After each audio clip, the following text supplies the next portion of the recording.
கமல் சாரோட ஒர்க் பண்ண இந்த ஜேர்னி ஒரு அருமையான ஜேர்னி. நிறைய கற்றுக்க முடிஞ்சது.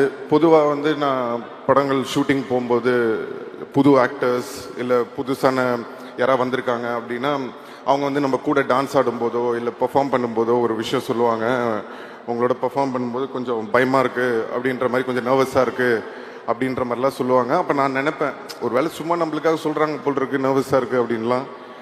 அப்படின்னு பார்த்தா ஃபர்ஸ்ட் டைம் நான் வந்து கமல் சாரோட போய் நடிக்கும்போது இத்தனை நாளும் அவங்க எல்லாம் என்ன சொன்னாங்கன்றது எனக்கு அப்போ தான் புரிஞ்சுது. அப்படியே நெஞ்செல்லாம் படப்படன்னு ஆயிடுச்சு. பட் அவர் அவ்வளோ அழகாக, அதெல்லாம் ஒன்றும் கவலைப்படாதீங்க, அதெல்லாம் தூக்கி ஓரம் வச்சுட்டு இந்த கேரக்டர் நீங்கள் சூப்பராக பெர்ஃபார்ம் பண்ணோம், உங்களுக்காக இவ்வளோ நல்ல ஒரு கேரக்டர் மணி சார் கொடுத்துருக்காரு, தைரியமாக பண்ணுங்கன்னு சொல்லி ஒரு தன்னம்பிக்கை கொடுத்தாரு. தன்னம்பிக்கை கொடுத்தது மட்டும் இல்லை, நீங்கள் ட்ரெய்லர் பார்த்துருப்பீங்க, அவருக்கு பக்கத்தில் ஈக்குவலாக நடிக்கக்கூடிய ஒரு ஆப்பர்ச்சுனிட்டியும் கொடுத்துருக்காரு. தேங்க்யூ கமல் சார், என்னைக்கு மறக்க மாட்டேன். Thank you so much.